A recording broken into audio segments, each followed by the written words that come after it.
Hello listeners, welcome back to Luke's English podcast. This is episode number 865 and it's called Catching Up with Amber and Paul number 13. And I have just a couple of things I want to say at the beginning here before we get started, but I will keep this very brief. Okay, so first of all, this episode sees the very welcome return of my good friends Amber Minogue and Paul Taylor.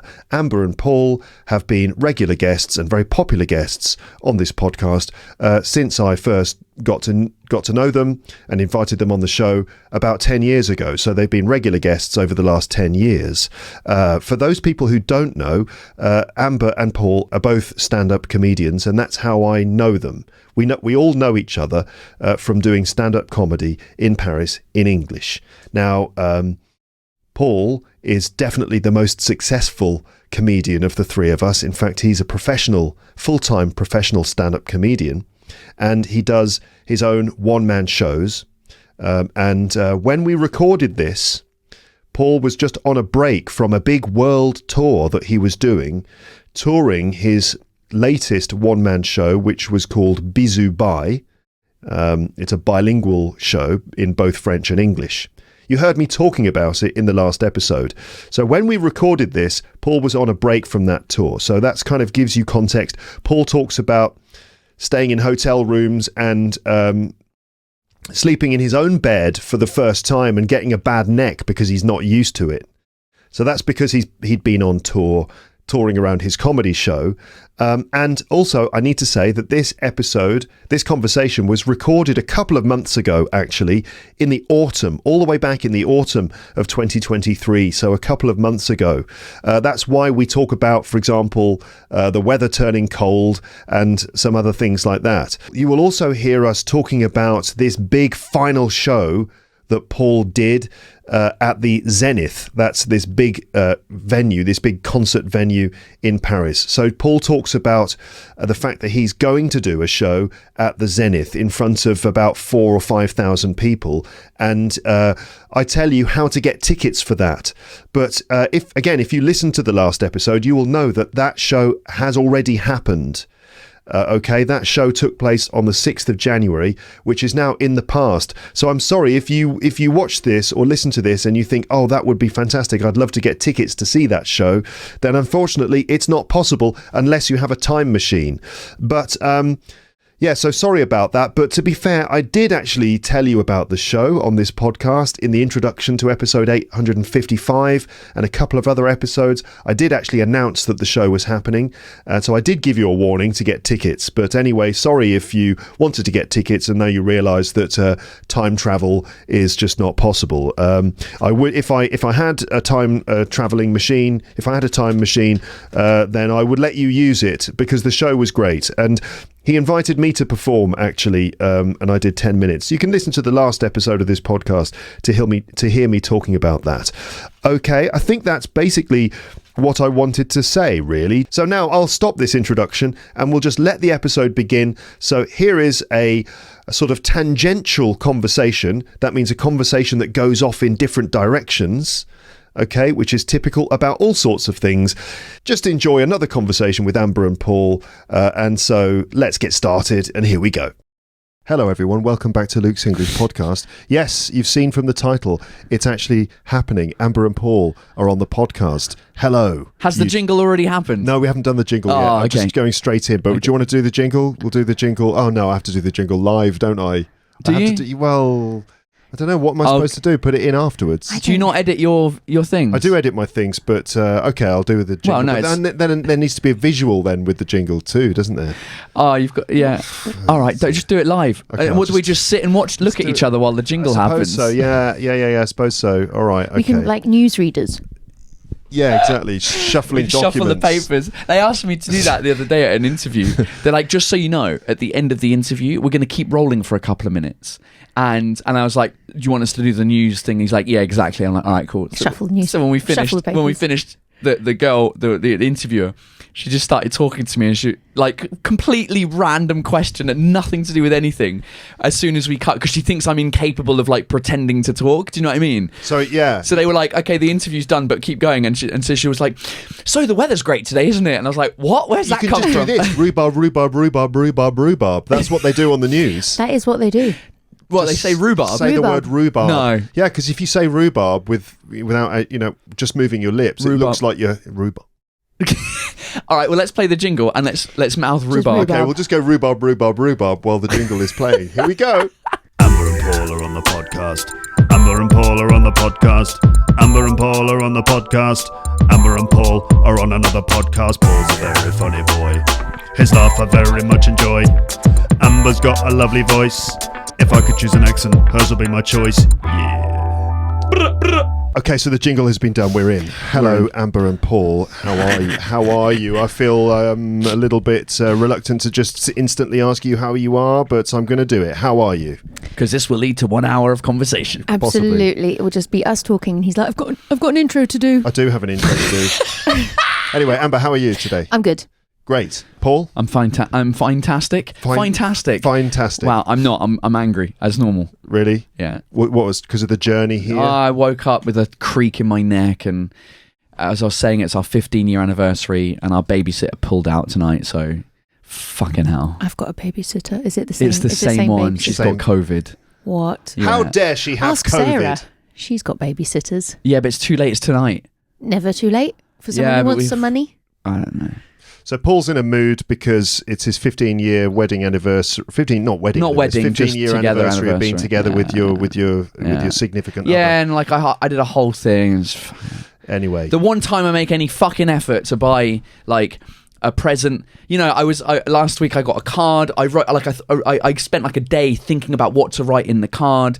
15 years is like a crystal anniversary for whatever. So I bought like a really nice bottle of champagne. Like I made an effort for once. Normally I'm just like, yeah, happy anniversary or whatever. And happy she anniversary, makes it, darling. There you go. There's a cup and of it's tea. like, it's 15 years. I've got to make a bit of an effort. And we're like, oh, let's book the restaurant. Paul, send her over to mine. Sleepover. What? His wife? Yeah. Send over your wife. She can stay with me. That's not. It's not even funny. No, of course, your little girl. Yeah, but she's got some. Maybe I didn't even think about You that. can always pick her up if you want to take her home at Sleepy. Do you know what I mean? Pop her in the that car. laugh made my head spin. So you've also got we'll discuss this later Okay. on, I think, the ins and outs of Paul's personal life. You also got a bad neck, have you, this morning? Yeah. You woke up with a creak in your neck? I'm so not used to sleeping in my house. This is the first night I've had in my house in 1 week because I've been on tour, and I think I'm not used to my own pillow anymore. And so I just woke up and my neck, and I had to cycle here because I knew the metro was going to be a nightmare because we now live next to each other. Yeah. You raced each other, basically. Yeah, and because as you were sending the text messages, I was looking at my watch, getting them. I'm like, yes, come on, I'm winning. And so cycling when you've got a bad neck, 'cause you've got to look around all the time. It was really painful. So yeah, I'm not in a good mood. He's been spoilt by hotels, hotel grade pillows. Yeah, exactly. Yeah. None of this cheap 15-year. You need to up your game. Yeah. IKEA, not good enough for We've you. just bought new pillows as well, and I don't know, whatever. Yeah, what a state to be in where your own bed is foreign to you, where you're like, I don't like this, I don't like my own bed, I'd rather sleep in a hotel room. Yeah, but my bed is it's colonised. Honestly, I wake up in the morning and everyone's sleeping on my pillow. Like the cat sleeps on me, and like my daughter gets into bed, my son gets into bed. And I'm just like, guys, get out of my bed. There's no space. Like I'm crushed on all sides. Oh, everyone wants to sleep with Amber. Yeah. Hey, there it is. I mean, in the most wholesome way possible. Yeah. Yeah. Everyone's rushing to get to sleep Oh, with you, God. aren't they? He's There we done go. it. He's done it again. That might come up again. That's Okay. that joke. We'll see, It will. because you've been talking about it, Paul. I haven't you? talk about it every night on stage, basically. We'll come back to that. We will. So I've got some things to say at the beginning. Actually, Okay. my first question is Paul, what's the situation? But I think we know what the situation is. Well, the situation is that we are in the Podcastle, the best name for a podcast studio I think that ever exists. Pod Palace, as Amber said before, but Pod Palace, but Podcastle works because it's like podcast. Podcastle. Yes. Yeah, it looks Podcastle. like a podcastle because we're high up. Yeah. I mean, it could be a Yeah. palace as well. To be I honest. like Castle. Podcastle's good. Podcastle. Yeah. And Because it's like podcastle. Podcast. Yeah. Podcast. and the weather is grey. It's not raining today, but it was yesterday. It's a little chilly. It is. Yes, it's gone chilly, hasn't it? I mean, I was in Canada last week, so it's not chilly compared to there. right. It's not chilly for my children. They rock up. Both of the teachers of like, your children do need to wear coats. And I'm my like, children are British. I'm like, they're English. They feel no cold. Honestly, like Margaret, she's walking to school this morning. She's just like, I'm hot. And I was like, no. You can't take off your coat. Not before school. I'm hot. And she like took off her coat, and all the other kids got hats and scarves, and she's just like in a dress, like a short sleeve dress. I was like, I got my wife gave me hassle the other day because I dropped Louise off before I went on tour. So Addie had an appointment somewhere, so I was in charge of dressing my daughter in the morning. Shorts and t-shirt. It's October, but flip flops, yeah. sun cream. sent her to school, and then my wife called me at like 5:32 because she gets picked up at 5:30. She's like, Paul, did you put a coat on? I can't find a coat. I'm like, yeah, there's I put a thing over the top. She's like, no, that's a rain stopper, a windbreaker, whatever you call it. Yeah. Like just a cagoule. a kawe. I don't know what you call that in English. Yeah, cagoule or windbreaker. Yeah. Yeah, and I'm like, yeah, Raincoat. the thing, yeah. She's like, you didn't put an actual coat on her. I'm like, well, it wasn't that cold this morning. She didn't. She's like, Paul, and we had this argument. And you nearly killed your daughter. Basically, it's probably the crux of the argument. Exactly. Yeah. And now she's sick, and just by coincidence, it's my fault. Right, of course it is. Yeah. Yes. Yeah. But she's English as well, so yeah. got to build up that resistance to the weather. Yeah, absolutely. Yeah. Absolutely. I mean, the French kids at my daughter's school were all in hats and coats and gloves in It's not hat and coat. late August. You know, it's like there's a sniff of autumn in the air, and suddenly they're all pow in these eider down flipping coats. You know, One leaf drops, and you're like, oh, here we go. These are coats that you use to go and explore the Arctic tundra. You know, and they're like kids walking around in Paris covered in these things. Well, my son's teacher said that he was not going to be able to go out and play unless he came to school in a coat. And I was like, okay. Yeah. But if he doesn't feel cold. Anyway, so now I'm just like, look, you're taking a coat. You can take it off at school. Yeah. Same here. Now, guys, normally in these situations, I do prepare some questions, don't I? Or even some kind of theme, and then we just ignore it. Yeah. Because the conversation starts and then it's impossible to keep it under control, like some kind of horse, right? Or a wild horse. It's off and you can't get it. Sure. So now, this summer, right, I went through my entire episode archive because I had to do some website admin. Okay. Right. I had to update every single embedded player, every single audio embedded player for every single episode on That every sounds single long. website page for this podcast. Why? I took the entire month of, I took all of July and August off. I thought I'd be just having a lovely time looking after the baby, but I was looking after the baby and doing all this website stuff. Just because I moved audio host, I had to update all the audio players, right? So I went through every single page for every single episode of this podcast. I saw my life flashing before my eyes. I bet you did. I really did.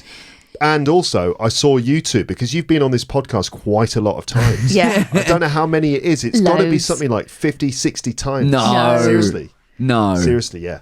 It's something in the region of that. Okay. I mean, this is one of my favourite things to do. Right. This is why that you're like this. I'm working. I'm still like today. I've got back from tour. I'm going back on tour in a couple of days. I'm like, no, I want to do Luke's podcast. Let's do this for 3 hours. Yeah. Exactly. So It can't be 50. I don't know. I haven't counted actually the number. This episode is going to be called Catching Up with Amber and Paul, and this is number 13 of these. This is Catching Up with Amber and Paul number 13. Oh my god. Later on, we're planning to do the Lying Game. I hope we're going to have time, but that's going to be like Lying Game number 11 or something. Really? No, it's 9. It's number 9. That's number 9. And there's been plenty of other episodes Luke too. still hasn't told a lie. Highlights, just a few highlights, if you remember, from the very first time you were both on, which I think was in like 2013 or 14. It was when you were about to give birth to your son, and you came on at Christmas time. This is like ages ago. Oh, not together, you mean? No, just not together. Individually. But the first time you were on together was called Catching Up with Amber and Paul, and we were upstairs on the terrace of my old apartment getting sunburned, if you remember that. I do. There was then Paul not knowing any words or expressions in his first language. Yeah. English. But that's every episode, isn't it? Yeah, true. Basically. Continue. You don't know your own language. There's obviously Amber's lovely voice, Paul's infectious laugh. Do you remember Paul's naive eyes? Do you remember the comment about Paul's naive eyes? Apparently you have naive eyes. I think it was naive. Okay. No, I don't remember Innocent eyes. Yeah. Okay. We did the bank robbery. We did the role-playing games, like the one with the robot teacher who, this very prescient. The burlap sack. The burlap sack from the Victorian Detective series, the philosophy quiz, Paul's sudden meteoric rise to success. Yeah. I was thinking about that when I wrote that, meteoric rise. Is that like a meteor? Because meteors don't not rise. They go down. I think it's the speed that meteors travel at. I think that's probably more where the phrase comes from. We don't say meteoric fall, do we? No. It's always a meteoric rise, but meteors definitely don't rise. No, that's true. Well, they don't really do anything. I mean, they just fall to the ground. Yeah, if you were to ask Neil deGrasse Tyson, he'd probably just be like, they float in something. They know there is no direction. Yeah. There'd be some. I in love that guy. space. Yeah. But a meteor is when an asteroid has entered the Earth's atmosphere, I believe. But do we know the etymology of it?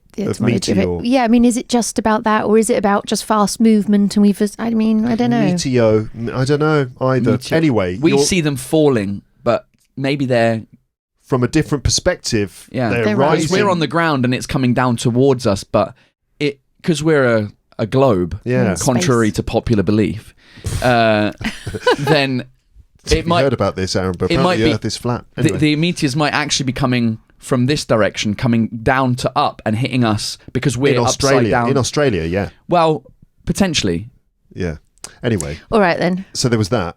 There was, the philosophy quiz, the cultural stereotypes, the bad gig stories, talking all about sleeping for one episode randomly.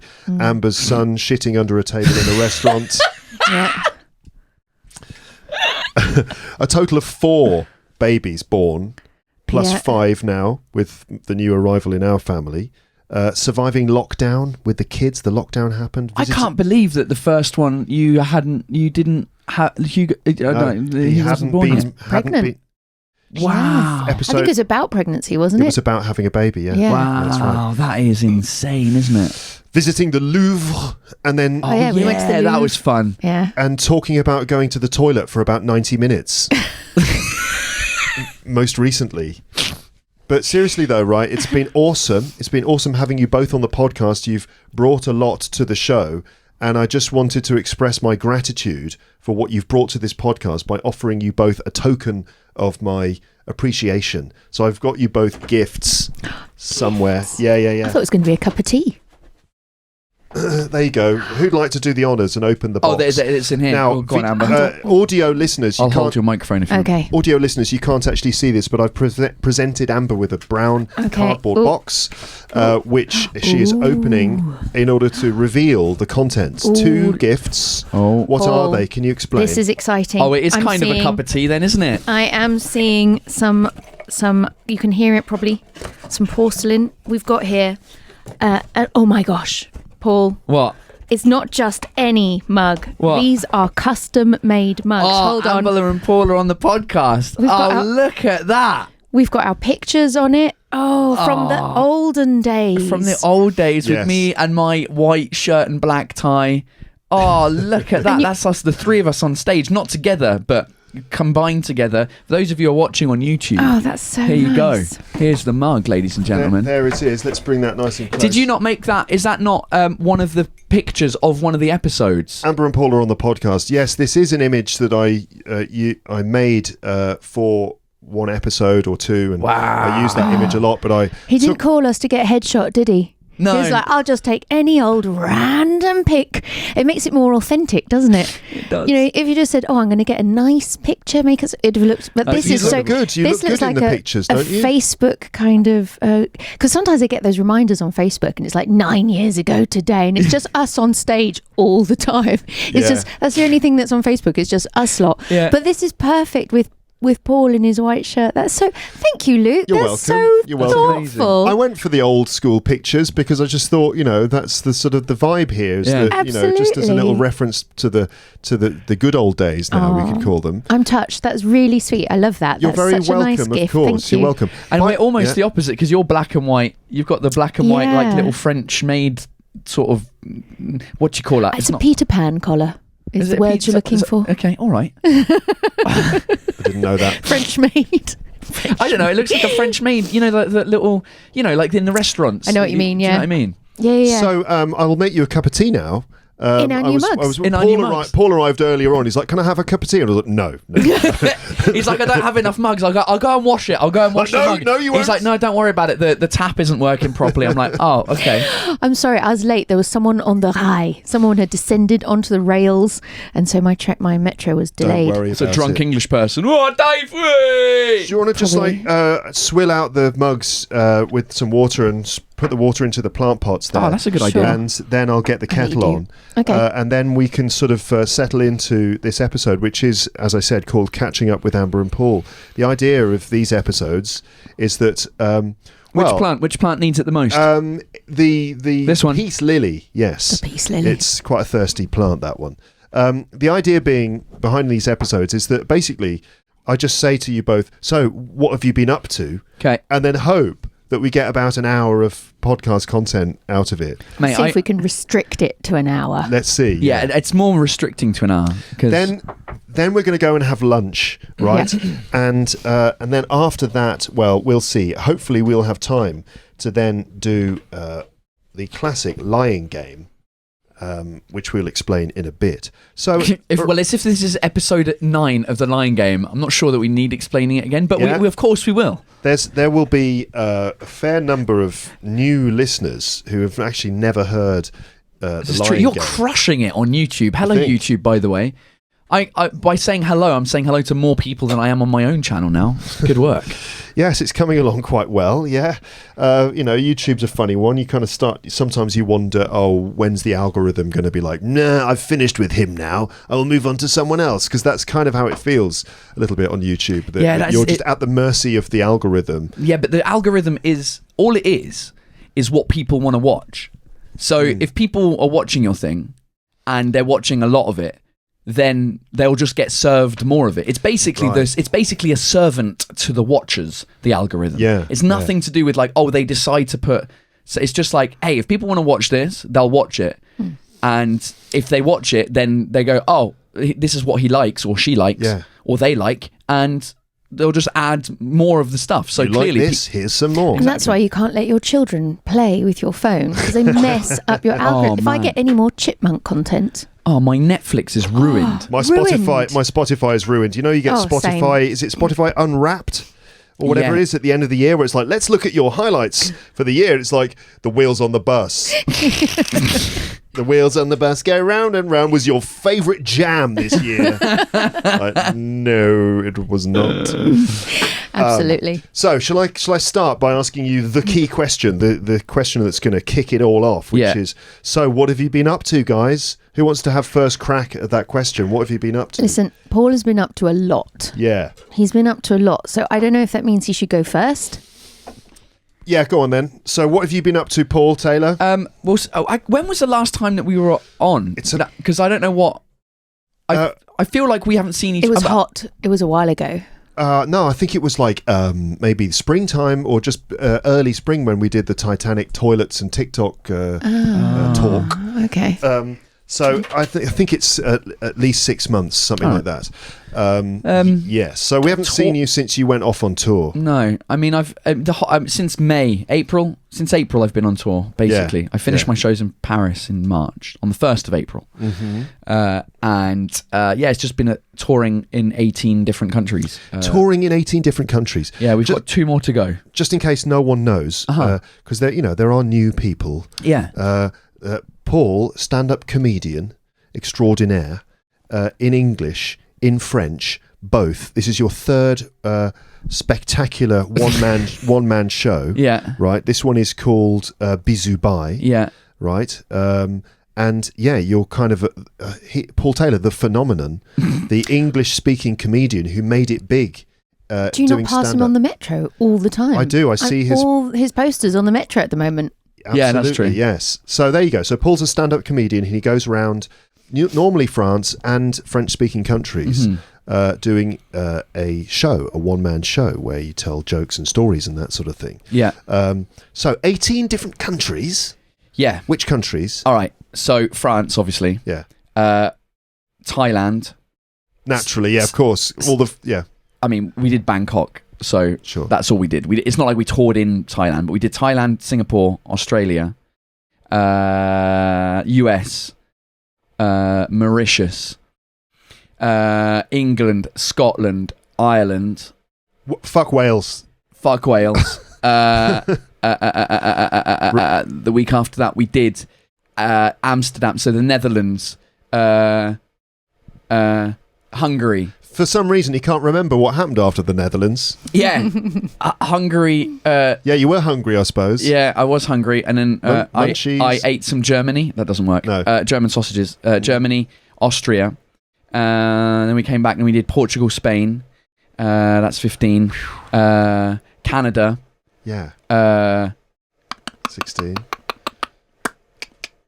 And I'm forgetting some. Couple of other countries. In Europe. In Europe. Switzerland, correct. Luxembourg. Right. And I've got Belgium and Monaco to go. Wow. Highs and lows? The highest of the high. Switzerland, I would have thought. Switzerland was pretty good, to be honest.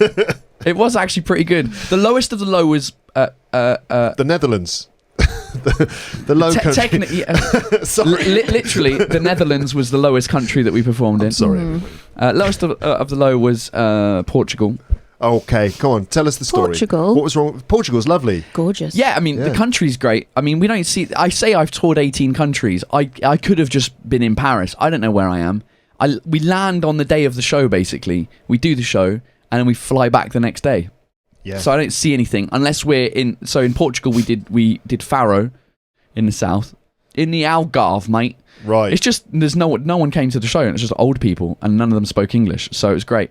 And then the next day we went to Portugal, other parts. Lisbon. Of yeah. So we drove up to Lisbon, and then the next day we flew home. So we saw the motorway between Faro and Lisbon. But that was the worst show, was Faro. To go into a bit more detail about this terrible show in Faro. Well, you know what? I might save it for the line game. Okay. Which is in the next episode. Okay. But basically, there weren't very many people in the audience. Right. Okay. About 37 is the actual number. In a venue that should have held 300. 300. So Yeah. it's 10% of your That's audience. echoey. Yeah, it was 3, and in the front row were 3 children, 7, 9, and 12, and their parents decided to sit at the back of the room with their friends and just leave the 3 kids up front. So the atmosphere was glacial. That's horrendous for a stand-up comedian. Yeah. Absolute horror. That sounds absolutely And no one awful. spoke English. But it's kind of, I mean, anything that's terrible always makes a good story. It does. Always good copy. Okay, so we can look forward to a bit of that maybe in the Lion Game. Yeah. Okay. So and How was Hungary? Hungary, it was all right. Because that's not known for its... There is quite a big French community there. The problem with it was that the venue wasn't a stand-up venue. It was like a conference centre of the Académie Française. No, it wasn't l'Académie Française. I don't know. It was a conference centre that was just like... Alliance Française? Not great for gigs. No, typically where they would put flags Absolutely. up and a podium. It's a podium, not a stage. Exactly. Yeah, no, I know exactly what you mean. Those gigs are hard. Yeah, it wasn't the best, but it was good. Like overall, it was good. The journey there was interesting because we took a train from Vienna to Budapest, and the train was something out of like sort of James Bond or something, like Agatha Christie. It was the oldest train I've ever seen. Wow. And the weird thing was, it had like it had its own buffet cart. You know, like a just restaurant an old car. Yeah. So first of all, we get on the train and we sit where like in a seat of 4 because there's 3 of us traveling at all times. It's me, my manager Adam, and my light and sound guy Manu, who's very French. And so we normally try and find the 4 seats together. Yes. So we did that. And a couple of it stopped at every station between Vienna and Budapest, basically. And at some point, a bunch of people came on and like, oh, we've got these seats reserved. And we're like, oh, we didn't have ours were open tickets, but apparently there were reserved seating. So like, I guess we'll have to stand up. So we stood up, and then at some point, Manu was like, I'm going to go see if I can get like a drink at the bar. And he comes back about half an hour later because it took that long to get, because everyone got on the train, and most of the one that we had was weirdly a more modern carriage, like the ones that we're used to here, where there's seats on both sides with an alleyway in the middle. Yeah.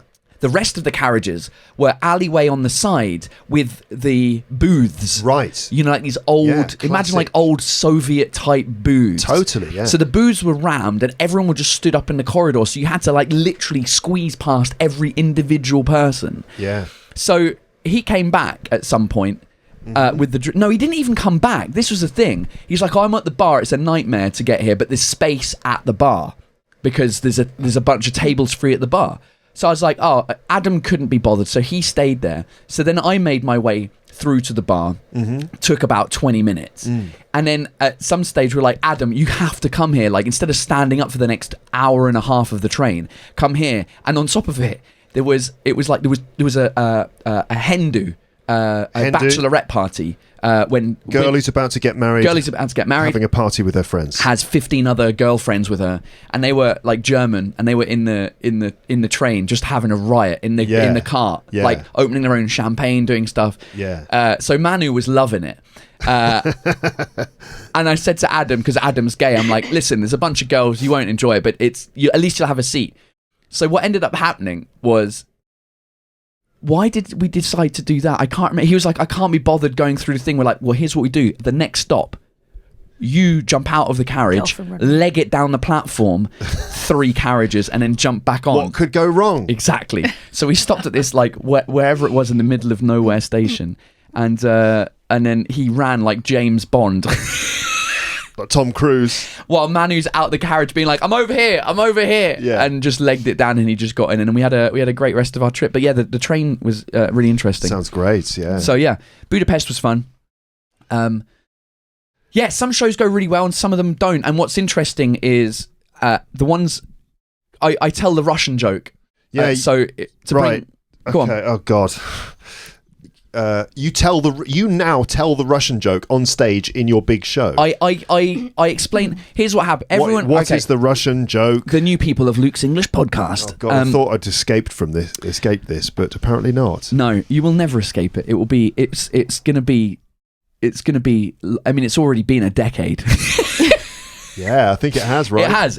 When did we do that show? We did that show. That's 2015. All right. So 8 years. It's about 8 years. 8 years. It's getting close. Mate, do you know what we should do for the 10 years? We should do a Sorry I'm English 10-year reunion show. Yeah, maybe. And do the Russian joke. Anyway, I can't do the Russian. So this is a misunderstanding that people who know about this joke, they think that when I do stand-up, I do the Russian joke, as if I can do it every time. No. It's only something that happened once, like completely on the spur of the moment. Okay, well, I'll tell the story, because this is how I tell the story on stage. Sure, okay. Basically, myself and Luke, we used to have a show called Sorry We're English, where Luke would do 30 minutes, and then I would do 30 minutes. And this is when I was building up to doing my own 1-hour show. Yes. And so while Luke is on stage, I would be at the back doing the lights and the sound.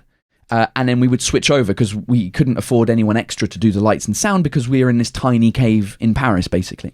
So Luke's on stage, one of these shows. Yes. Starts the show, and about 10 minutes late, there's a couple that arrive and they sit right in the front row because there's only the seats available are in the front. And they're late as well. And it's normal at the beginning of the show that you kind of do crowd work, you know? So that means just asking the audience questions and engaging them in conversation to get to know them and to get the right rapport going on. And it's normal to sort of ask people where they're from and stuff, right? Yeah. So these two people arrive late. These two, and Luke is half angry. Luke never gets angry, but he when he's on stage, sometimes he has a more angry persona, like I do, like often is the case. So he angrily goes, "Oh, well, welcome to the show, 10 minutes late. I guess you guys must be French." Because French people are often late. You're not speaking into the microphone. I know, that's why I'm shouting.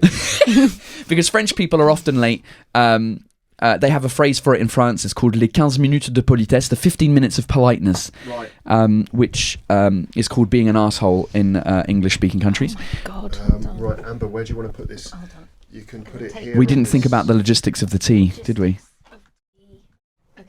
There you go. Why don't you... Just spill that in. Perfect. There is a good shelf that's your height just behind you, though. No, No. this is good. It's got Alright. equipment on it. Okay, so Santé, all right, cheers, all right. cheers. Santé, cheers, everybody. Thanks for the mug. Thanks for the tea. You're welcome. Cheers. By Oh the my way, God. listeners and viewers, these Amber and Paula on the podcast mugs are available in the Luke's Are English they? podcast merch store. Yeah. In case you want to get one of your own, that one person is now considering buying it. Everyone Hey, else is I like, tell you what, if you buy the mug and you come to one of my shows with a black permanent marker, I will sign it for you.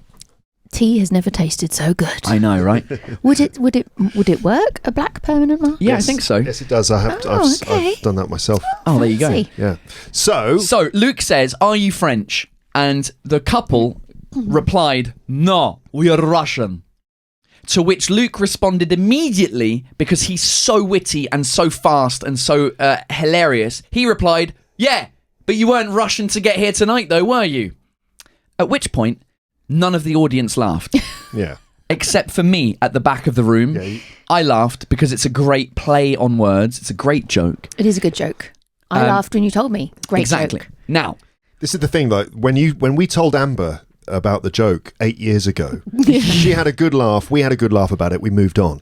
We did. What actually? Little did we know. Little did we know we'd started a sort of a I don't know what you call it. A Really. never-ending spiral Yeah. of pain. exactly. Because then, of course, lots of listeners heard the little story and heard Amber and us laughing about it, and they're like, wait, what? Because not only did the people in the audience not A, didn't get the joke, and B, didn't even realise a joke had happened.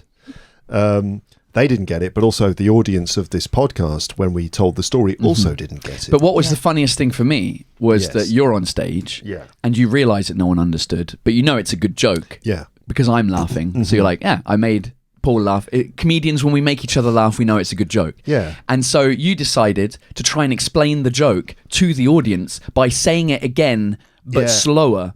But I did that. I tried to do that with a sort of ironic tone, but that was also lost apparently And too. it was still total silence. And I'm laughing even louder now because it's funny watching you do a joke that no one understood, trying to explain the joke that no one's understanding the explanation of, Yeah. and just having total silence and weird looks on stage. They're just looking at me, not even like, what's he talking about? Or this doesn't make sense, this bit. They're just looking at me like expectantly waiting for the show to start. And I'm like 5 minutes in, and they're like, they're up for it. They just don't, it's like the jokes I'm making are invisible. And those of you listening right now, if you still don't get the joke that you weren't Russian to get here, I think if you type in Luke's English podcast Russian joke into YouTube, I'm just going to type it in now as a Russian joke. It is the first result in there. The Russian joke explained. 11 minutes and 35 seconds. So just 11 minutes, yeah. Those are in the days when I used to repeat myself a bit more than I do now. I kind of got to grips with that slightly. But a little tangent off from your story, if that's all right, which is that, I did that on stage twice. They didn't get it, nothing, didn't realise. We told the story on the podcast. People didn't get the joke. They're like, what's he saying about Russian people? Especially Russian listeners who are very sensitive. Who are like, what is he trying to say about us? And so I noticed all these comments and I was like, then next time, I had a few comments about the Russian joke. Let me just clarify that for you. I told the joke again and explained it again. Even more comments. Wait, I don't understand the Russian joke. Maybe we should stop calling it the Russian joke and just call it the rushing.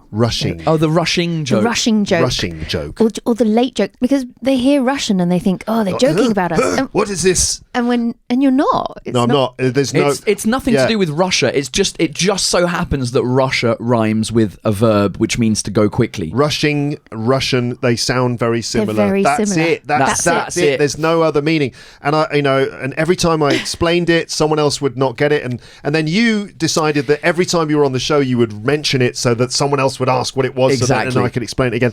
Then I made the YouTube video to say, right, this is it. I'll make this YouTube video. If anyone ever asks, I'll just post this, and then they'll understand it. And then, of course, I get comments underneath the YouTube video saying I don't understand, including one comment that said, I think the problem here is that for Russian people, the words Russian and rushing sound very similar. And I was like, what? That's not the problem. That is the joke. That's literally the joke. It's not a problem. It's a joke, isn't it? So, and I even got an email from one listener who said, who was very upset with me because she was like, I understand with this Russian joke, are you making statements about the way that Russian people rush into other countries all the time? I was like, no, I'm not fucking talking about that. It's just that the words sound the same. Now give me a break. Don't blame me for the world. Anyway. So now that this is my final bilingual show. So you say. So I say. I might Sebastian Marks it and just do another one. I think you should. Why not? Anyway. No, I'm not. So I talk about... So, yeah, I've done... This is my third bilingual show. It's the final one. And the reason it's the final one is that I want to do shows only in English. But I tell the audience that I don't want to do the English shows in France. Here's why. And I go into the whole Russian joke situation. Now... What's really interesting is that when I do the joke the first time, I tell the story basically exactly as I just told it. Luke's on stage. He says, you're not French. Oh, yeah, but you weren't Russian to get here. We're Russian. Well, you weren't Russian to come here, were you? Yeah. So I would say there's nights where outside of France, the joke kills the first time. And as soon as everyone's laughing, I go, exactly. It's a great fucking joke that no one in France understands. When I do the show in France, I'd say half of the audience understand the joke, the other half don't. And they start explaining it to each other in the room. I'm like, stop explaining it to each other. I'm going to now... And so I found a way of explaining it to the French people in French, using French words. Great. That make sense. And so the whole thing has become a bit in the show where I'm like, and at the very end of it, I'm like, and this is why I can't do English comedy in France. Because of...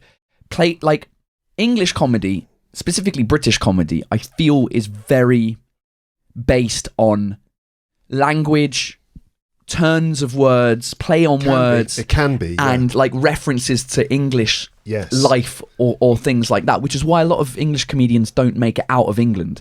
Even to America, most English comedians don't make it to America. Yeah, it can be. There's 4 English comedians on Netflix compared to the 96 on that are Americans. Yeah. And so, it's not that, I don't want to do them in France because I think French people don't speak English. They do, but in order to understand little things like that. So, the show's been going well. Can I ask, how do you explain the Russian joke to French people? You've actually converted it into a French language joke. So I will do it I'll now convert that French language joke back to English. And hopefully it'll still work. But we'll see. Basically the verb to rush in French is précipiter, se précipiter. Right? That's the verb. And it's the same in a lot of Latin languages. And so I basically say to the French people in the audience, I'm like, imagine there's a country in the world called précipiter, which is like Angleterre, like England, but we just go quicker. And then that's when they go, oh, and I go, now imagine the interaction where the couple say they're from Précipitaire. And then Luke says, yeah, but you weren't precipitating to get here tonight. And then they all start laughing, and I go, exactly. That's when the whole audience... Anyway, so it's...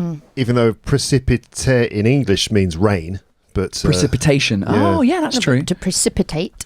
Yeah, means to... What's that? Doesn't mean the same. Precipitate. To go quickly. To go quickly. Go quickly, and precipitation I don't know. Don't precipitate your answer. It's rain. I hadn't heard is of that rain? Yeah, precipitation is rain. Yeah, but I'd never heard of to precipitate. I have. Really? But I think you're, as we know, Amber's cleverer and more articulate. No, but there's lots of French words like fancy stuff. Right. Because when you get into super formal fancy words, there's loads of French words, and the only reason perhaps we know it is because now we speak French. Vous parlez la langue française. Yeah. Okay. All right. So how, Amber, are you enjoying Paul's description of his tour at this point? I always, because you're just sitting there listening at this moment. I know, but I'm travelling with him. Yeah. He's taking me on tour. A journey. Okay. Although, not that we're not talking about his tour, I did go myself abroad. Yes. Just last weekend. Oh, really? Where did you go? Where did you go? I went to London. Ah. Nice. London City. So on your own? Yes. And it was very exciting. Can I ask, previously to that, when had been the last time you were in London? Years. Years. Absolutely ages. Really? So did you experience culture shock going back to your own country? Or it was weird because I was going to London to do this. I'm doing this art course at the Courtauld about French women artists in France in the 18th century. Fascinating. Right. I'll take you on a tour. You'll love it. Yes. Which we should totally do. We should definitely go on a tour somewhere else. It'd be fun. And I went to London and I had these dollars, and so I thought I'll change them into pounds rather than changing them into euros. Oh. And then I would, charge every time. I got to London and I didn't feel French, but I didn't feel English either. There's no money. You can't pay. You no cash. You can't pay with cash. No one takes it. Everywhere I went, they were like, "Oh, it's card only." I was like, "Are you joking? What the fuck is the problem?" The money's completely different. No one takes money. Everyone pays with their phone. Cash, you mean? Yeah. Everyone was paying with their phone. Right. They were all laughing that I had an Oyster card. They've all got it on their phones. That I had cash. I went to one place. I got some books. Needless to say, got some books from Foyles, in London. Yeah. And I said, "Oh, can I pay in cash?" And she said, "Oh, I can open a till for you." And so she took me to a separate cash till, which they opened for me. Said it twice. Yeah, in that word. I wasn't. I tried, and so so now I've got all this cash left. I had to spend some of it in Boots ticket, and then I had my ticket printed to go home. They thought that was very funny, but when I got to Eurostar. Your Eurostar ticket printed, you mean? Yeah, I printed it just in case. You never know. And so all my English friends are all laughing at me for that. And you're getting old, Amber. I'm old. I'm foreign. You're like an old granny paying by cash. I know. But then when I got to, it's like now in France when old ladies pay with vouchers and checks. Yeah. I am now that person paying with money. Cash. Yeah. But then when I got to Eurostar, there were a lot of people with printed tickets who were not old. They were just a variety of ages. But I would probably bank they were all French, and I was just like, so I didn't feel like I'm French. I didn't feel that, but I did think you're doing things in a French way, just doing things not French. in an English way, and listening to people talking. It was fascinating. Yeah, go on. I love doing this when I go back. I was in the UK this weekend as well, actually. Were you? Yeah, I went to London. What were you doing in London? Just to see my mates. Yeah. We rented a cottage in the countryside. And just hung out there and just, played pool and...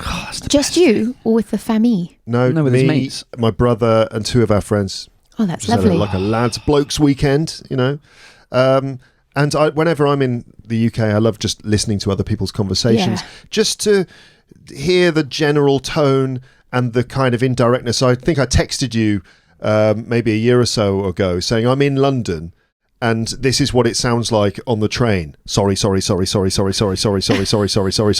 it's literally, I was just overhearing someone getting on the train with a bag. Oh, sorry. And then they come on and the other person says sorry. And then there's sorry this, sorry that, sorry. Everything's sorry. Sorry means excuse me. Sorry means I need to get off the train. Sorry means get out of my way. Sorry means I don't understand what you just said. Sorry, it's everything. Yeah. So, yeah. Well, yeah. I mean, I was listening to these guys talking and I just thought, I don't know if I understand fully what's being said. What? I don't know. They were just speaking all this slang. It was really fun. It was really interesting. People were very friendly. I went to Boots. I had all this money to spend. So I was at Eurostar and I was like, I'm going to spend it in Boots. And so the woman said, "Oh, can I help you?" And I was like, "Oh, I'm just looking for this and that." And she said, "Tell me if you buy something because I've got vouchers." And she was quite friendly, but I thought, "Oh, this is nonsense." And then I was going to buy some cream. I was like, I might as well buy it here, buy some moisturiser here. And I said, I'm going to buy this actually. Do you take cash? And she was like, I can take you to a cash till. So she took me to a cash till and she gave me a £10 voucher. I said, £10? I don't even have a Boots card. And she said, yes. There seems to be a lot more deals in England. Oh, there's a lot of wheeler dealers stuff. No, but just, you buy something, you get buy vouchers. one, get one free. Like all this stuff that doesn't exist in France. Super commercialised shopping it's kind of experience. selling, and obviously still quite a lot of foreign people, which was nice because I was worried that everyone would have left. Did you After buy the Brexit. 45 pence packs of paracetamol to bring back with you? Because here in France, the paracetamol is outrageously expensive. But you get it here. but I get it on a prescription. Yeah, but I can't be asked going to the doctor to get a prescription. So I like in Boots, they're less than £1. The packs of paracetamol here, it's amazing. about €5. Is that right? It's outrageous. Yeah, the like Doliprane or Advil or whatever brand you get. Yeah, that's one of the things. I mean, one of the things in England that's better. There's not many things that are better. But cheap paracetamol and £10 vouchers at Boots, Boots. the chemist. That's it. That's it. Then we're done. And the Beatles. That's it. But it was And nice. I Ed mean, Neely, London. Yeah, it was nice. It was hold on. Speaking of the Beatles, Yes. what's your opinion on the new song that came out? Oh, you want me to talk about that now? Have you already talked about it on your Hold podcast? on. Yeah. Okay, give me the overall. I mean, What new song? They've released. They released song. a new song. Oh, I want your God. opinion before I give mine. Well, I can't really give an opinion just on the song, just on its own, because for me, the song only means anything in context with the story and the rest of it. But okay, so let me ask you a different question. Were you happy or were you annoyed? by what? The new song. By the fact that it exists. Yeah. No, happy with Okay. that. Yeah. All right. I mean, the song it's all right. It's not like as good as some of their work in the past, Yeah. and the production it's got that kind of shiny Paul McCartney 2020 kind of production to it. But I thought hearing John Lennon's voice is extraordinary. And that's really amazing, the way they've managed to separate it. There's a whole story which I maybe shouldn't go into now. I don't know. So basically, the short story is they recorded a song, or John Lennon wrote a song in like 1970. Yeah. 77. 77. Yeah. Okay. So, and he recorded it. Good year. Yeah. Yeah. He recorded it. He recorded him singing it and on the piano. So the tape that Yoko Ono had was John Lennon's voice with a piano over the top. And the TV and the cars in the street all bleeding into the... Okay, yeah. So it was like a recording from the 1970s. Not great. Yeah. So anyway, when they decided to try and make some old songs available again, when the three of them were left. The Threetles. The Threetles. Is that what they were called? Well, that's kind of how people All right, call them. nice. So they tried to work on this song, and George Harrison tried to... He played a... Played acoustic guitar. Yeah, so he recorded a guitar piece for this song. The problem was they never could separate his voice from the piano, and it just sounded rough, so they never released that song. In fact, it was George who, and I quote, "Say this fucking shit, this isn't it?" I didn't know that because I didn't go deep. Let me guess. So then did they use AI? Yeah, they basically used steady on, because go on. Well, it's not AI in the sense of like they haven't made his voice out of a thing that didn't exist. They basically were just able to separate his voice from the rest of the track. It's not generative AI, so it's not AI singing with the voice of John Lennon. Instead, they've used it to separate his voice from the rest of the recording. So it's his real voice. So that's great. Yeah, and so they were able to re-record the song with just his voice away from the piano and redo the song. So it is actually a real song with the four of them actually playing. Ringo's on the it. drums, George is on guitar and some vocals, Paul is on fucking everything, and John he's got his vocals in it. Paul re-recorded John's piano, and it's actually very good. But there's also, you start to wonder what it's really about, and the more you kind of get into the story of it, you understand that it might even be John singing to Paul in the 70s when they were estranged from each other. He was holed up in his apartment, sort of not really going out into the world, not really writing or publishing music. Well, he was writing, he was at home writing, but he was in a strange place, and I think that him and Paul definitely communicated to each other through songs in the 70s, and there's lots of very clear examples of it.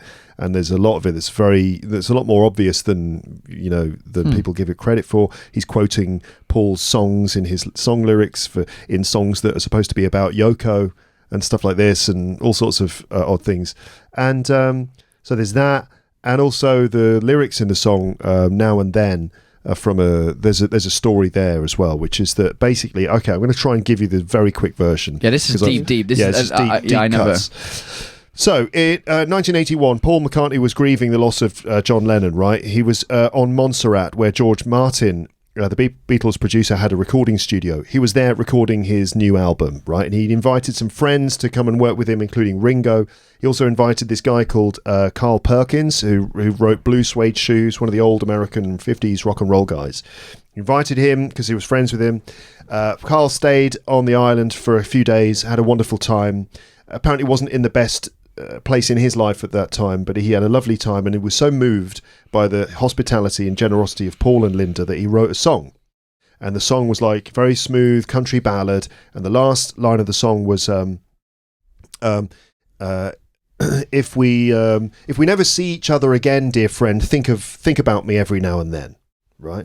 He plays the song to Paul and Linda on the day he's leaving for the airport. Paul is in tears. He's in floods of tears at the end of the song, and he has to leave the room, and because he's crying so much, and Carl's like, oh my God, I'm so sorry, to Linda, and Linda's like, no, it's fine.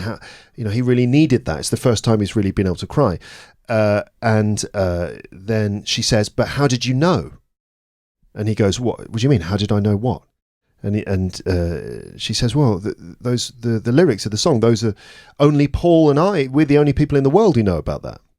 And he said, you're freaking me out. What is it? And she said, the line you said at the end of the song, those are the last words that John ever said to Paul the last time they met. Wow. At the Dakota building. Apparently he said that to him and sort of patted him on the back the last time they saw each other. And it turned up in this song. And Paul is actually kind of very superstitious about it, and believes that it's John speaking to him through Carl's song, because Carl was this hero for both of them, that there was like, this is John's way of reaching out to Paul through Carl. And it's very weird. And there's a documentary where Carl Perkins tells this story, and he's just finished telling the story, and his wife buzzes into the studio on the intercom. There's a telephone call for you, Carl. Is Paul McCartney on the line? So weirdly, when Carl tells the story on the documentary, at the same moment, Paul just randomly chooses to call him. So that's weird as well, isn't it?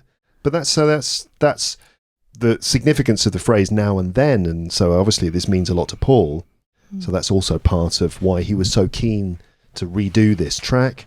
And there's a guitar solo on it that Paul does, which is a tribute to George. And it's very sweet, really.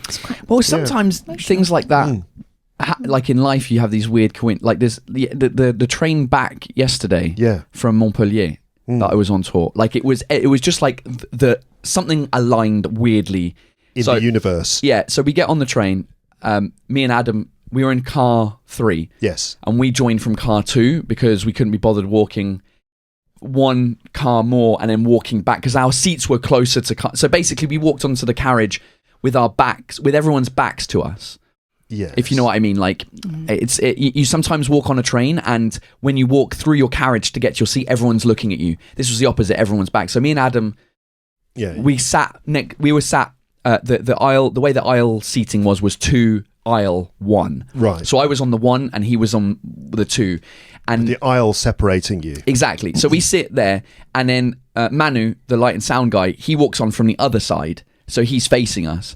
And to the woman in front of me, he's like, no. He said that to the woman in front. To the woman, and then he bends, because she didn't know what was going on, and she looked up and she's like, what the hell are you doing here? So they know each other. She, it turns out, is a really famous actress in France. Oh, yeah. Her name is Audrey Lamy. And she's been in a bunch of films, TV shows, and he used to do her show. He used to do the lights and sound for her one-woman show 10 years ago. So the fact that they met there was crazy. The fact that she was there, the person sitting in front of her, opposite her, was just a normal civilian. And he's looking at the situation going, sorry, is this the celebrity carriage? What the? Because he knew who I was. Right. He obviously knew who she was because she's like massive. And he's like, what is going on in this train? So that was crazy. And then we stopped in Valence before we got to Paris.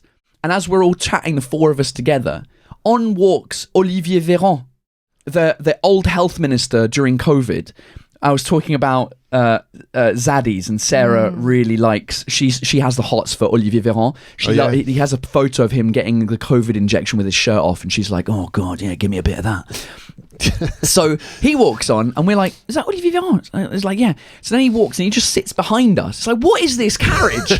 He's there with his security card and like two of his like communications people. One of the girls who runs his communications. She's like, "I'm a huge fan. Like, maybe we can get you." She comes up to me and goes, "I'm a huge fan. Maybe we can do like a crossover with you and Olivier Véran, who's now like the government spokesperson." Wow. And it's just like this weird like cosmic thing of like, how is this all happened in one train? Like the train is about 10 carriages long. Yeah. We could have all been sat in different carriages, but no, we're all sat in the same one. Yeah. The guy opposite this actress is going crazy. He's like, "I don't understand what is going on here."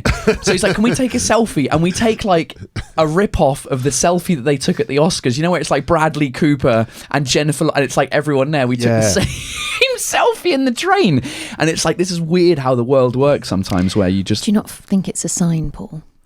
Like France loves you, and you're like turning your back. You're just like, you're one of them. You're like there amongst the stars. French people are like, "I love you," and you're like, "Goodbye." You don't understand puns. I'm not. Yeah. You didn't understand the Russian joke, so fuck you. No, the highest form of laughter, puns. Because- I'm going to where people will appreciate my dad Because jokes. your jokes are full of, your stand-up is full of puns. It's not really. So just to be clear, that Paul is, his last show is called Bisous Bye. It's called Bisous Bye because apparently this is the last show he's going to do in France. No, it's not. It's the last bilingual show. All right, okay. I will do shows only in French in France. I'll do my only English show in France as well, but I'm just done with the bilingual thing. Okay, I just see. because, like, obviously that's the joke, the Russian thing. That's more for the English side. So if I do an English only show here, it just won't include puns. That's fine. It's more just the bilingual thing of like, a lot of my jokes rest upon you understanding both languages a little bit, because there is a play on words somewhere in there, and there's a misunderstanding, whatever. And it's just it's difficult. It's frustrating going to a place where people have paid to come and see you, and they don't understand the jokes. And I'm frustrated for them. I'm frustrated for me, because I'm like, I can hear that they don't understand. And I'm like, if I were doing this all in French, it would be much better. Or, if we're in, like when we were touring Canada, if I'm in Edmonton in Canada, everyone understands English, because the French people that move out there obviously speak English. And I'm like, why am I not just doing the show all in English here? Do you know what I mean? It feels like I've reached the limit of what I can do bilingually. Like I've reached the mass. Yes. What is it? What's the word? When you reach the most like terminal velocity. Capacity? Terminal velocity. But in terms of getting an audience, like I can still gain an audience, but I'm just like, all right, like what's the next step? Mm-hmm. And I feel like the next step is exploiting the fact that I speak English, and I have never done shows in an English-speaking country. Monolingual shows now. Yeah, exactly. Okay. Amber, Yes. so I'm going to switch to you. Oh, What's yes. the time? 10 to 1. 10 to 1. And this is 1 hour. Yeah, we're going to wrap up soon, this catching up session, because I think we're nearly caught up. Yeah. But I just wanted to ask you, how's it going? What have you been up to? Because obviously you went to London. Well, I told you I went to London. Yeah. It's about the highlight. That's it? We've been painting Yeah. our flat. Right. What colour? Well, the last room is for my daughter, who's 3. Guess what colour? Pink. Yes, pink. Fully pink. Pink ceiling, pink Is it walls. like pastel pink, or is it like Barbie pink? No, it's neither. Well, the ceiling is like a deep pink, cinder rose. So it's very deep pink. And in fact, the painter was like, I like that pink best. And then the pink on the walls is a lighter pink, a sort of off-white pink, Middleton pink. Very nice. And why pink? Because she's 3. And she chose pink, did Yes, she absolutely did. Yeah. She just lives for pink. She It's only wants interesting, pink that is. every single day. Interesting, isn't it? How girls always end up going, well, not always, often end up going for pink, isn't it? I mean, like, some people believe that we program that into them. But Well, I don't know. you say that, I but don't know she if we is do. wearing quite a lot of her brother's clothes because Yeah. they're born on the same day.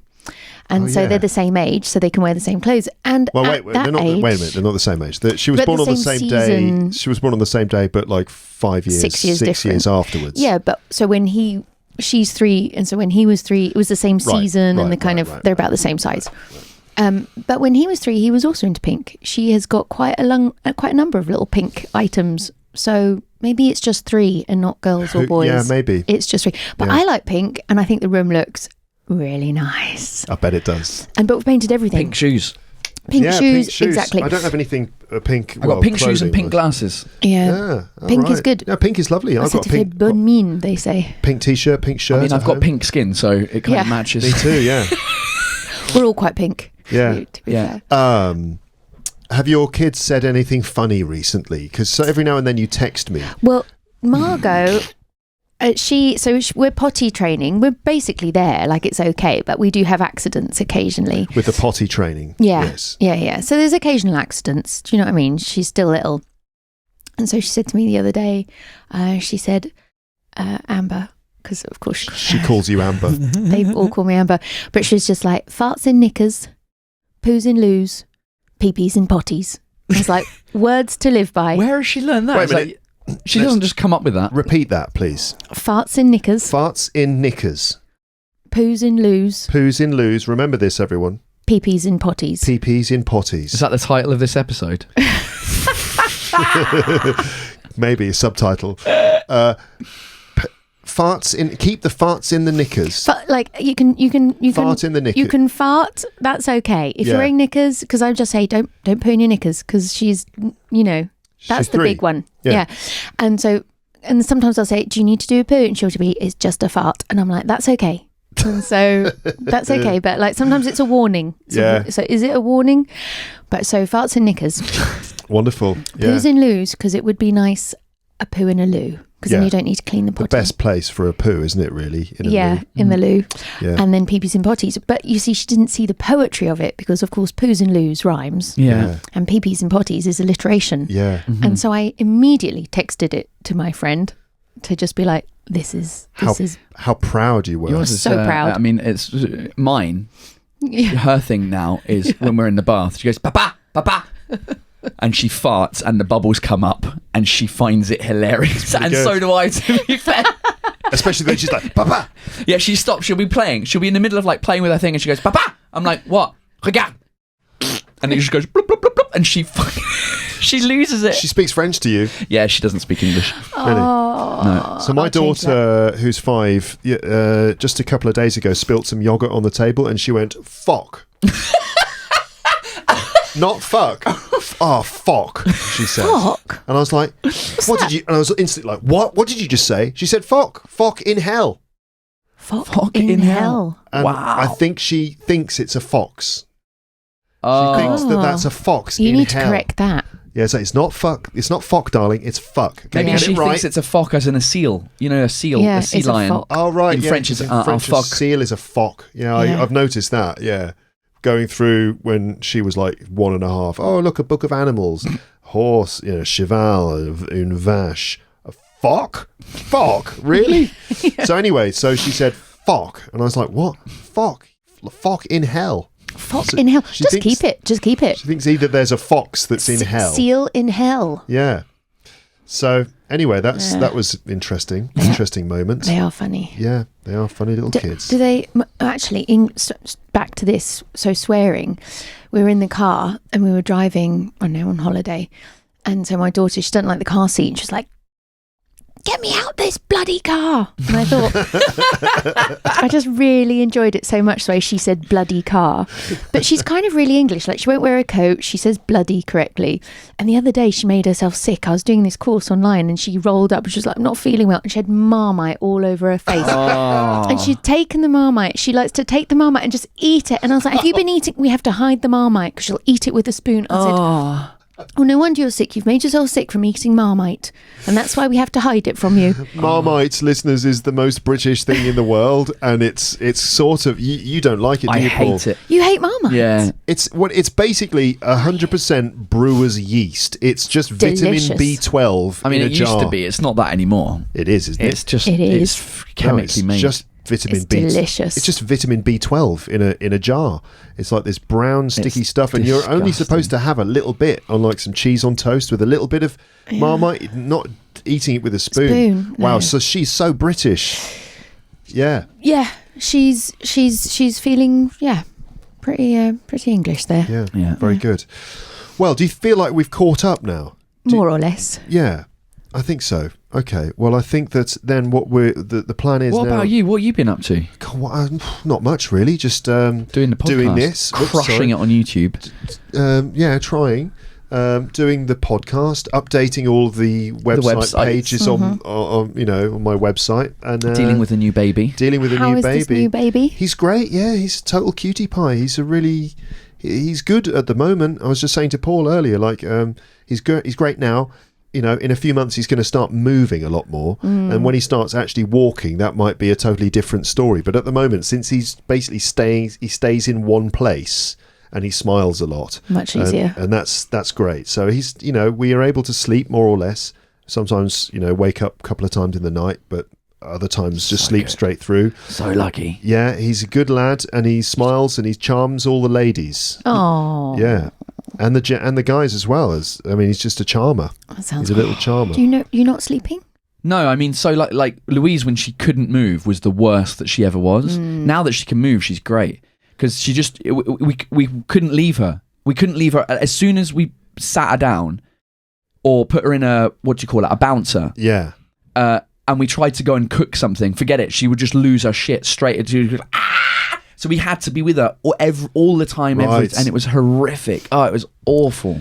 Yeah, he's pretty good that way. You can kind of leave him for a while. And great. his Oh, sister so good. his sister adores him. And she's like, she loves him so much. She goes up to him. She's like, she can't contain how cute he is. She wants to just She wants squeeze to him. just like Push him. squeeze his cheeks like this. So yeah, so far so good. We'll see what happens when he moves into her bedroom and starts trying to play with her toys. We'll see how she feels then. Well, look, you need to just. It's a learning curve. Like my daughter's always trying to take my son's stuff, and like he gets really angry, and I'm like, you need to move away from the object. The quickest way to get something off a toddler is to show no interest. You've got to move. Move out of the theatre of conflict. Absolutely. So it's really training for him. Yeah. And will be for your daughter too. Yeah. Okay. All right. That's something to look forward to. Guys, do you want some lunch? Do you want me to buy you some lunch? Yes. Do it. Yes? Okay, Absolutely. great. And then hopefully, if we have time, we'll stick around to play To tell some lies. the lying game. Or not. Or not. Truth Or or not. lies, we'll see. So that's probably going to be in another episode. You're just going to have to wait until next time, folks, for that one. But thanks so much for being back here, and I'll speak to you both soon. Okay then. Sounds good. Thanks, listeners. Thank Bye. you, listeners. Good. Lepsters. Bye, bye, bye. Bye, bye, bye, bye, bye, bye, bye, bye, bye, bye, bye.